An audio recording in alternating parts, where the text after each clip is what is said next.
আসসালামু আলাইকুম সবাইকে। আশা করি সবাই ভালো আছেন। আলহামদুলিল্লাহ আমিও ভালো আছি। তো আমি আজকে কি রান্না করি ওটা আপনাদের সঙ্গে শেয়ার করব। আজকে এই যে বৃষ্টির কারণে দেখুন আমার ছাদ বাগান থেকে কিছু শাকসবজি নিয়ে আসছি। আমি সব পদের শাক একসঙ্গে মিলায় ডাল দিয়ে আজকে আমি রান্না করে দেখাবো। জানি না এই রান্নাটা কে কে খেয়েছে, তো আমি প্রথম আজকে রান্না করতেছি।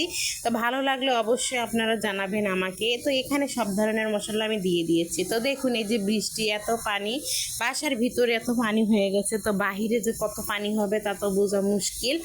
তার জন্য আমি আর গেলামই না বাহিরে, তো ছাদের থেকেই নিয়ে আসছি সব কিছু।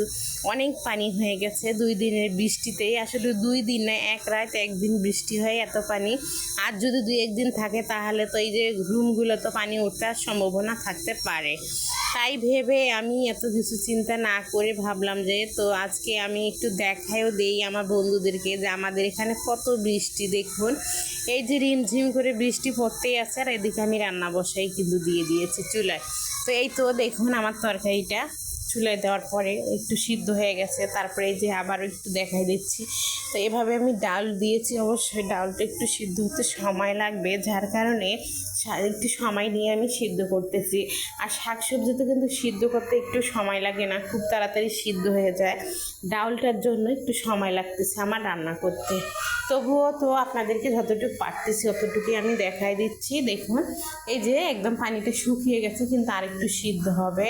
তো একটু নেড়ে আমি সুন্দর করে এখানে একটু পানি দিয়ে দেবো, যতটুকু আমার প্রয়োজন অতটুকু, কিন্তু পানিটা একটু বেশি দিতে হবে, যার কারণে আর একটু সিদ্ধ হবে মুসুরির ডালটা।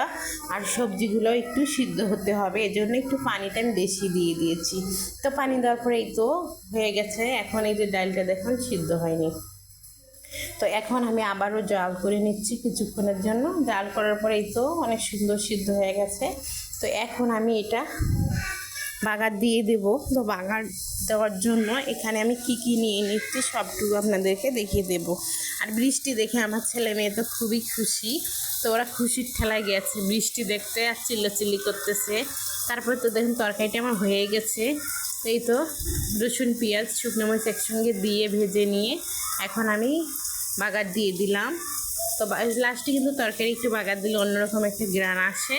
তারপরে তো মিক্স করে নিচ্ছি এখন সবটুকু মশলা, একটু ধনিয়ার গুঁড়া দিয়ে এখন আমি নেড়ে নেব। নেড়ে নেওয়ার পর কিছুক্ষণ জাল করে আমি এখন নামিয়ে আপনাদেরকে দেখিয়ে দেবো কেমন হলো আমার তরকারিটা। তো দেখে অবশ্যই বলবেন কেমন হলো, আর কে কে এই তরকারিটা খেয়েছেন অবশ্যই কমেন্টে জানাবেন, আর কেমন হয়েছে ওটাও কিন্তু জানাতে ভুলবেন না। তো এই তো আমার তরকারি, আশা করি ভালো লাগবে। আল্লাহ হাফেজ, সবাইকে ভালো থাকবে।